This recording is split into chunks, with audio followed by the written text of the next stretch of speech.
मौसम, जलवायु तथा जलवायु के अनुरूप जंतुओं द्वारा अनुकूलन। क्या आपको याद है कि जब आप पहाड़ों पर भ्रमण के लिए जा रहे थे तो आपसे क्या क्या साज सामान ले जाने के लिए कहा गया था? जब आकाश में बादल होते हैं तो आपके माता पिता आपसे छाता ले जाने के लिए कहते हैं। क्या आपने कभी अपने परिवार के बुजुर्गों को पारिवारिक समारोह आयोजित करने से पहले मौसम के बारे में चर्चा करते सुना है? आपने अवश्य ही खेल शुरू होने से पहले विशेषज्ञों को मौसम के बारे में चर्चा करते हुए सुना होगा। क्या आपने कभी सोचा है कि ऐसा क्यों होता है? मौसम का किसी खेल पर अत्यधिक प्रभाव पड़ सकता है।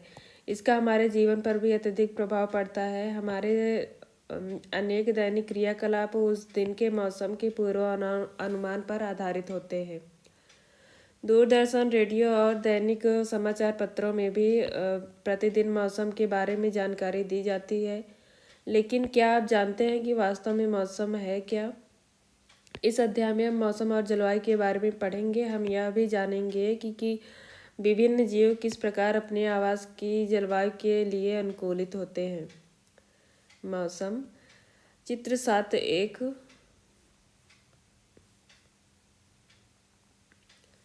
समाचार पत्र में मौसम की रिपोर्ट का एक नमूना। सुबह कोहरा रहेगा, बाद में आकाश साफ हो जाएगा। शनिवार को अधिकतम तापमान 19.7 डिग्री सेंटीग्रेड -5 और न्यूनतम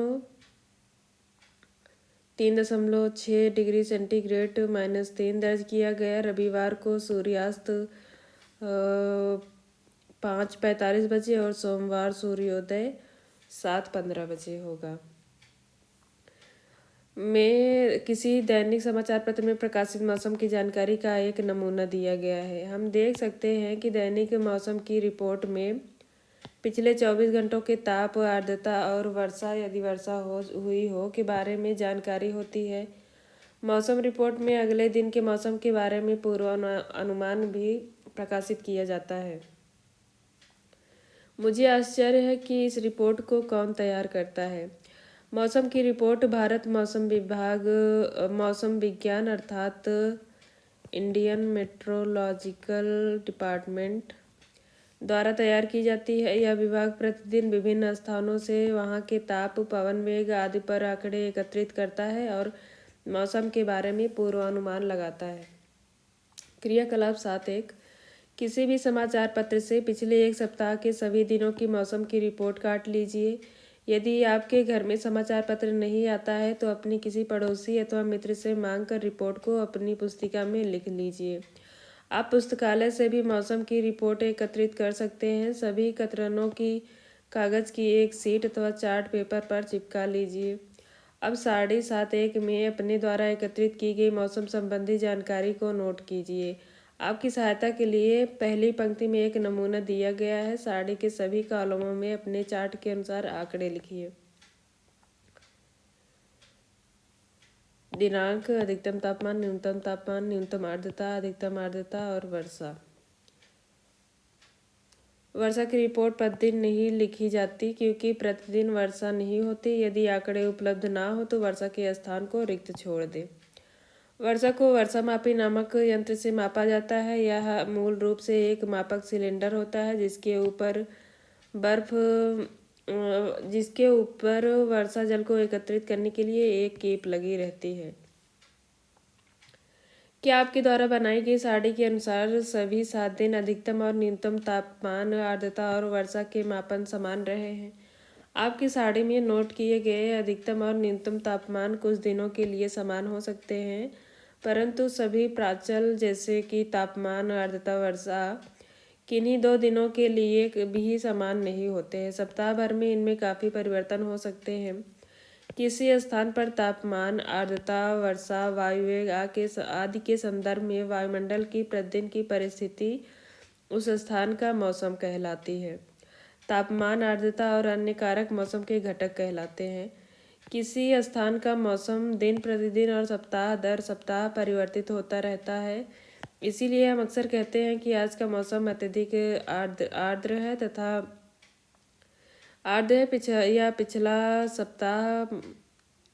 पिछले सप्ताह मौसम गर्म था। मौसम एक अत्यंत जटिल परिघटना है। यह क्षण भर में भी परिवर्तित हो सकता है। कभी कभी यह हो सकता है कि सुबह के समय धूप निकली हो, लेकिन अचानक ही बादल आ जाए और तेज वर्षा होने लगे, अथवा तेज वर्षा अचानक से बंद हो जाए और चटक धूप निकल आए। आपको आश्चर्य ही अनेक ऐसे अनुभव हुए होंगे। ऐसे किसी अनुभव को याद करने के प्रयास कीजिए और अपने मित्रों को इसके बारे में बताइए। चूँकि मौसम इतनी जटिल परिघटना है, अतः इसका पूर्वानुमान लगाना आसान कार्य नहीं है। मुझे आश्चर्य है कि मौसम इतनी तेजी से क्यों बदलता है। मैं जानना चाहती हूँ कि आखिर मौसम का स्रोत क्या है। चित्र 7.2 में दिए गए ग्राफ को देखिए। इसमें 3 अगस्त 2006 से 9 अगस्त 2006 तक शिलांग मेघालय में रिकॉर्ड किए गए अधिकतम तापमान को दिखाया गया है।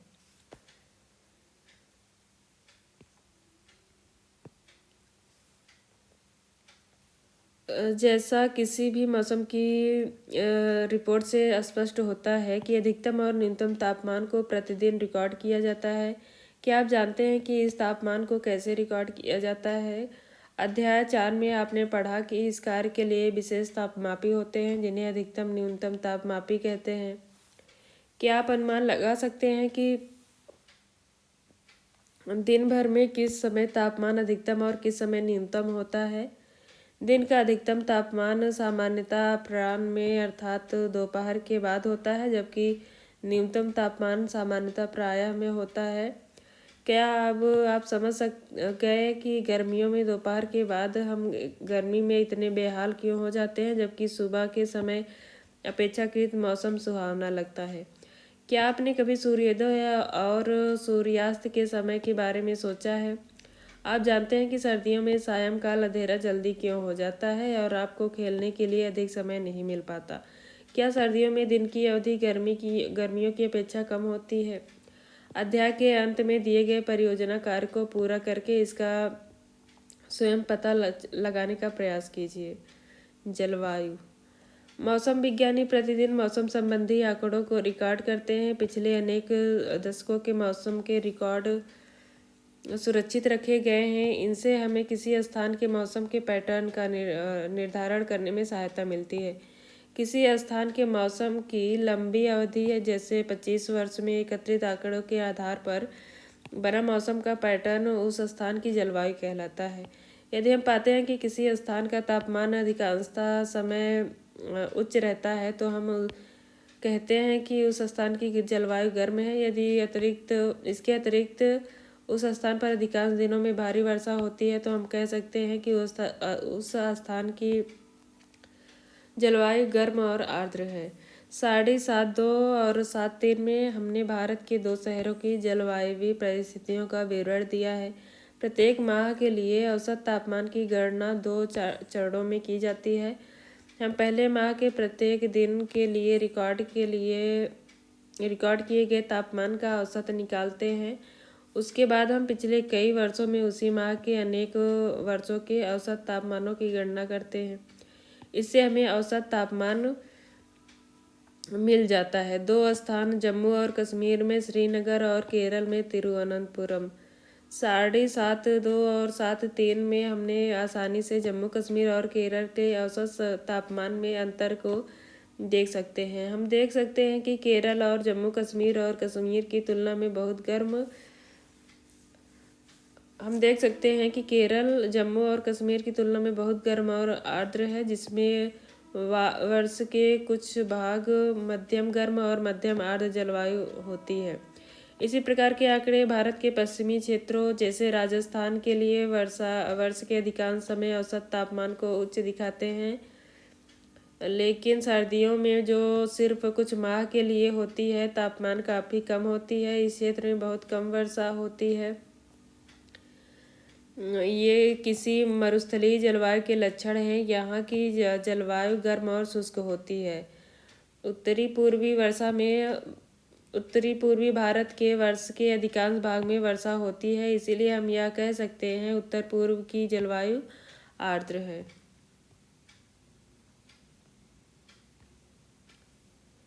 मौसम में सभी परिवर्तन सूर्य के कारण होते हैं। सूर्य अत्यधिक उच्च ताप पर गर्म गैसों का विशाल गोला है। सूर्य की हमसे दूरी बहुत अधिक है, परंतु सूर्य द्वारा उत्सर्जित ऊर्जा इतनी अधिक है कि पृथ्वी से इतनी दूर होने के बावजूद सूर्य हमारे लिए समस्त ऊष्मा और प्रकाश का स्रोत है। अतः सूर्य ऊर्जा का प्राथमिक स्रोत है अतः सूर्य ऊर्जा का प्राथमिक स्रोत है जो मौसम में परिवर्तन लाता है। पृथ्वी के थल क्षेत्र, समुद्रों और वायुमंडल द्वारा अवशोषित और परावर्तित की जाने वाली ऊर्जा भी किसी स्थान पर मौसम को निर्धारित करने में महत्वपूर्ण भूमिका निभाती है। यदि आप समुद्र के समीप रहते हैं तो आपने यह अनुभव किया होगा कि आपके स्थान का मौसम रेगिस्तान अथवा पहाड़ी क्षेत्र के आसपास के मौसम से काफ़ी भिन्न है। जलवायु और अनुकूलन। जलवायु का सभी जीवों पर गहरा प्रभाव पड़ता है। जंतु उन स्थितियों में जीने के लिए अनुकूलित होते हैं जिनमें वे रहते हैं। अत्यधिक सर्दी और गर्मी जलवायु में जीवित रहने वाले जंतुओं में स्वयं को चरम शीत अथवा ताप से बचाने के लिए कुछ विशेष गुण होते हैं। अपनी कक्षा 6 की विज्ञान की पुस्तक के अध्याय 9 में दी गई अनुकूलन की परिभाषा को याद कीजिए। वे सभी गुण और लक्षण जो जंतुओं को अपने परिवेश में अनुकूलन में सहायक होते हैं विकास की प्रक्रिया का परिणाम है। इस पुस्तक के अध्याय 9 में आप मौसम और जलवायु के मृदा के पर प्रभाव के बारे में पढ़ेंगे। यहाँ हम केवल जंतुओं पर जलवायु के प्रभाव के बारे में पढ़ेंगे। छठी कक्षा में आपने कुछ आवासों के लिए जंतुओं के अनुकूलन के विषय में पढ़ा था। जंतुओं के जलवायु परिस्थितियों के लिए अनुकूलन के उदाहरण के रूप में हम केवल ध्रुवीय क्षेत्र और उष्णकटिबंधीय वर्षा वनों में रहने वाले कुछ जंतुओं की चर्चा करेंगे। जैसा कि नाम से स्पष्ट है, ध्रुवीय क्षेत्र ध्रुवों के समीप स्थित होते हैं, जैसे उत्तरी ध्रुव और दक्षिणी ध्रुव। ध्रुवीय क्षेत्र के कुछ परिचित देश Canada, Greenland, Iceland, Norway, Sweden, Finland तथा अमेरिका में अलास्का और रूस के साइबेरियाई क्षेत्र। Bharat, Malaysia, Indonesia, Brazil, Congo गणराज्य, केन्या, युगांडा और नाइजीरिया कुछ ऐसे देश हैं जहां उष्णकटिबंधीय वर्षावन पाए जाते हैं। क्रियाकलाप 7.2 विश्व का मानचित्र लीजिए। ध्रुवीय क्षेत्रों को नीले रंग में से दिखाइए, इसी प्रकार उष्णकटिबंधीय क्षेत्रों को लाल रंग से दिखाइए। ध्रुवीय क्षेत्रों में चरम जलवायु पाई जाती है। ये क्षेत्र सदैव बर्फ से ढके रहते हैं और यहाँ वर्ष के अधिकांश भाग में अत्यधिक सर्दी रहती है। ध्रुवों पर 6 महीने तक सूर्यास्त नहीं होता और बाकी 6 महीने तक यहाँ सूर्योदय नहीं होता। सर्दियों में तापमान -37 डिग्री सेंटीग्रेड तक हो जाता है। यहाँ रहने वाले जंतु इन चरम स्थितियों के लिए अनुकूलित हो गए हैं। आइए हम ध्रुवीय भालू अर्थात पोलर बियर और पेंगुइन के उदाहरण से यह जानने का प्रयास करें कि वे किस प्रकार वहाँ की जलवायु के लिए अनुकूलित हैं। ध्रुवीय भालू के सारे शरीर पर सफ़ेद बाल या फर होते हैं, जिससे वे बर्फ की सफ़ेद पृष्ठभूमि में आसानी से दिखाई नहीं देते। इससे उन्हें अपनी परभक्षियों शत्रुओं से बचाव में सहायता मिलती है। साथ ही इससे उन्हें अपने शिकार को पकड़ने में भी सहायता मिलती है। इन्हें चरम शीत से बचाने के लिए इनमें फर की 2 मोटी परतें होती हैं। इनकी त्वचा के नीचे वसा की एक परत होती है। वास्तव में ध्रुवीय भालू का शरीर इतनी अच्छी तरह से शीतरोधी होता है कि वे धीमे धीमे चलते हैं ताकि उनके शरीर का ताप आवश्यकता से अधिक ना हो जाए। ये अपने शरीर को बहुत अधिक गर्म हो जाने से बचाने के लिए अक्सर विश्राम करते हैं। गर्म मौसम में भौतिक क्रियाकलापों के बाद ध्रुवीय भालुओं को अपने शरीर को ठंडा करना पड़ता है। अतः ध्रुवीय भालू समुद्री जल में तैरते रहते हैं। ये अच्छे तैराक होते हैं। इनके पंजे चौड़े और बड़े होते हैं जो न केवल अच्छी तरह से तैरने में सहायक करते हैं बल्कि उन्हें बर्फ में चलने में भी सहायक होते हैं। तैरते समय ये अपने नथनों को बंद करके लंबे समय तक पानी के अंदर तक रह सकते हैं। ध्रुवीय भालू की सूंघने की शक्ति तीव्र होती है, जिससे ये भोजन के लिए अपने शिकार को आसानी से खोज व पकड़ सकता है। हम ध्रुवीय भालू के अनुकूलनों को चित्र 7.3 में दिखाए गए प्रवाह चित्र द्वारा आसानी से समझ सकते हैं। ध्रुवीय भालू सफ़ेद बालों के कारण सफ़ेद बर्फ की पृष्ठभूमि आसानी से दिखाई नहीं देता। सूंघने की तीव्र शक्ति या भालू को अपने शरीर को ढूंढने और शिकारी को ढूंढने और पकड़ने में सहायक है। इनके नाखून मुड़े हुए, लंबे और पैने होते हैं। इन्हें बर्फ पर चलने में सहायता मिलती है। इनकी त्वचा के नीचे वसा की एक परत होती है। इनका शरीर शीतरोधी होता है और गर्म रखता है। यह सर्द मौसम में इसके शरीर पर बालों की 2 मोटी परत होती है। सर्द मौसम में इसे गर्म रखता है। इसके परभक्षी और शिकार इसे आसानी से नहीं देख पाते क्योंकि इसके बाल बर्फ के समान सफ़ेद होते हैं।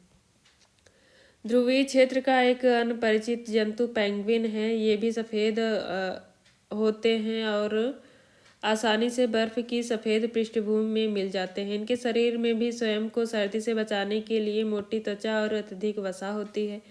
अपने पेंगुइनों के झुंड के चित्र देखे होंगे। आपने पेंगुइनों के झुंड के चित्र देखे होंगे। स्वयं को गर्म रखने के लिए वे ऐसा करते हैं। याद कीजिए, जब आप खचाखच भरे किसी कमरे या हॉल में होते हैं तो आप कितना गर्म महसूस करते हैं।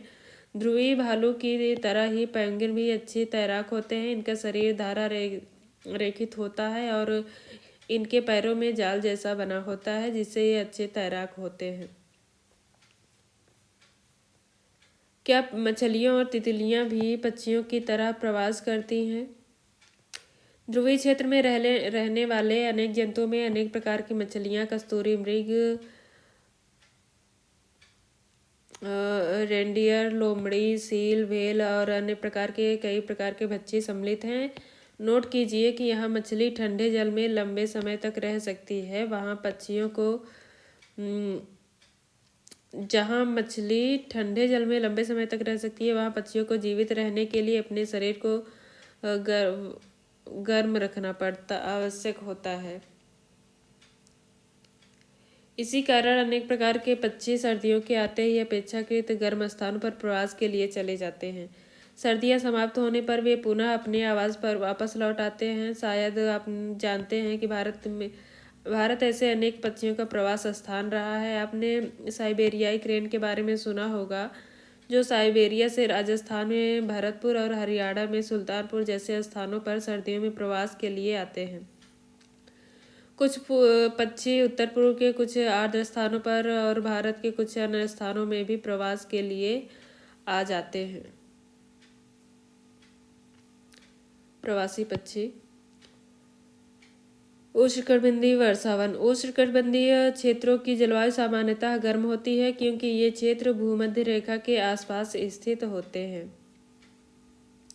क्या आप जानते हैं कुछ प्रवासी पक्षी अपने आवास की चरम जलवायु परिस्थितियों से बचने के लिए 15,000 किलोमीटर की यात्रा करते हैं। सामान्यतः ये अच्छी ऊंचाई पर उड़ान भरते हैं जहां वायु प्रवाह उड़ान में सहायक होती है। इस ऊंचाई की शीत स्थितियां उनकी उड़ान पेशियों द्वारा उत्पन्न ऊष्मा का विसरण आसान कर देती है। लेकिन आश्चर्य की बात यह है कि प्रवासी पक्षी वर्ष दर वर्ष एक ही स्थान पर कैसे आते रहते हैं, यह एक रहस्य है। ऐसा लगता है कि इन पक्षियों में दिशा का सहज बोध होता है और ये जानते हैं कि किस दिशा में उड़ना है। मार्गदर्शन के लिए संभवतः कुछ भू चिन्हों का उपयोग करते हैं। संभवतः अनेक पक्षियों को दिन में सूर्य और रात्रि में तारों से मार्गदर्शन मिलता है। इसके भी कुछ प्रमाण हैं कि पक्षी दिशा का पता लगाने के लिए पृथ्वी के चुंबकीय क्षेत्र का उपयोग करते हैं। केवल पक्षी ही ऐसे जंतु नहीं हैं जो प्रवास करते हैं। अनेक स्तनधारी जीव, अनेक प्रकार की मछलियाँ, कीट भी अधिक अनुकूल जलवायु की तलाश के लिए मौसमी रूप से प्रवास करते हैं। उष्णकटिबंधीय वर्षावन। जैसे सबसे सर्द महीनों में भी तापमान सामान्यतः 15 डिग्री सेंटीग्रेड होता है। गर्मियों में तापमान 40 डिग्री से भी अधिक हो जाता है। वर्ष भर दिन और रात की लंबाई लगभग बराबर होती है। इन क्षेत्रों में प्रचुर मात्रा में वर्षा होती है। इस क्षेत्र की प्रमुख विशेषता उष्णकटिबंधीय वर्षावन है। उष्णकटिबंधीय वर्षावन भारत में पश्चिमी घाटों और असम में पाई जाती हैं। इसके अतिरिक्त ऐसे वन दक्षिणी पूर्वी एशिया, मध्य अमेरिका और मध्य अफ्रीका में भी पाए जाते हैं। सतत गर्मी और वर्षा के कारण इस क्षेत्र में विभिन्न प्रकार के पादप और जंतु पाए जाते हैं।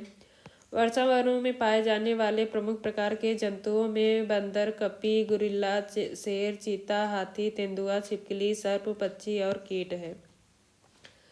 आइए अब हम गर्म आर्द्र जलवायु के लिए इन जंतुओं के अनुकूलन के बारे में अध्ययन करें। वर्षा वनों में जलवायु परिस्थितियां अनेक किस्मों के जंतुओं की विशाल जनसंख्या के जीवन यापन के लिए अत्यधिक उपयुक्त हैं। चूंकि जंतुओं की जनसंख्या अधिक होती है, अतः उनमें जीवन और आश्रय के लिए सघन प्रतिस्पर्धा होती है। अनेक जंतु वृक्षों पर रहने के लिए अनुकूलित होते हैं। लाल नेत्रों वाले मेढक के पैर के तलवे चिपचिपे होते हैं, जो उन्हें उन वृक्षों पर चढ़ने में सहायता करते हैं जिन पर वे रहते हैं।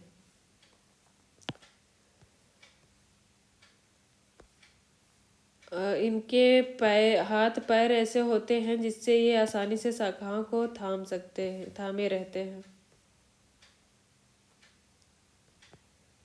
वृक्षों पर रहने में सहायता के लिए बंदरों की लंबी पूंछ होती है, जो शाखाओं को पकड़ने में सहायता करते हैं, और इनके हाथ पैर ऐसे होते हैं जिनसे ये आसानी से शाखाओं को थाम सकते हैं। New world monkey.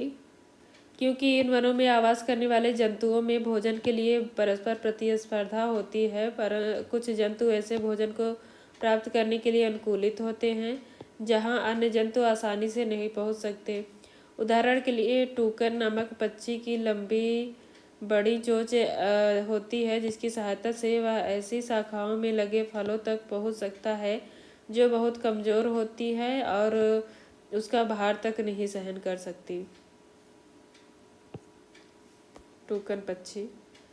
उष्णकटिबंधीय वनों में पाए जाने वाले अनेक जंतुओं में सुनने की संवेदनशील शक्ति, तीव्र दृष्टि, मोटी त्वचा और ऐसे वर्ड की त्वचा होती है कि उन्हें आसपास के क्षेत्र के साथ मिलकर छद्मावरण करने में सहायता होती है और उनकी परभक्षियों से रक्षा करती है। उदाहरण के लिए बिलाव परिवार के जंतुओं, शेर और चीता में मोटी खाल होती है तथा उनकी सुनने की शक्ति संवेदनशील होती है।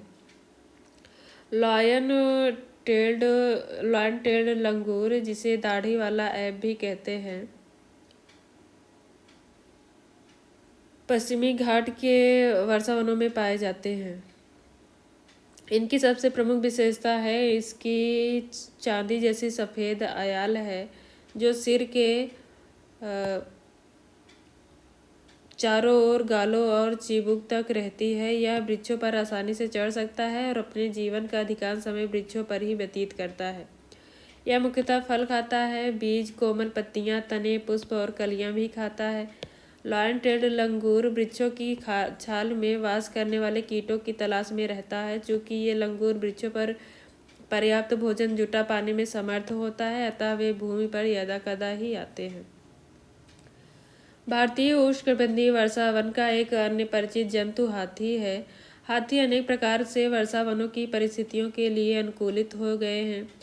इसकी सूंड को ध्यान से देखिए, जिसका उपयोग वह नाक के रूप में करता है।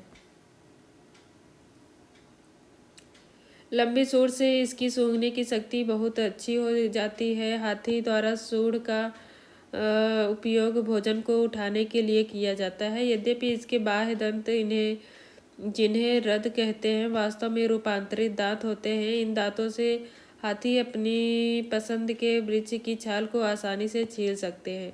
अतः भोजन के लिए स्पर्धा के बावजूद हाथी आसानी से अपना भोजन जुटाने में समर्थ होता है। हाथी के लंबे बड़े कान बहुत हल्की ध्वनि को भी सुन सकता है। वर्षा वन की गर्म और आर्द्र जलवायु में हाथी को ठंडा रखने में भी उसके कान सहायक होते हैं। आपने क्या सीखा? किसी स्थान पर तापमान, आर्द्रता, वर्षा, पवन वेग आदि के संदर्भ में वायुमंडल के दिन प्रतिदिन की स्थिति उस स्थान पर मौसम कहलाती है।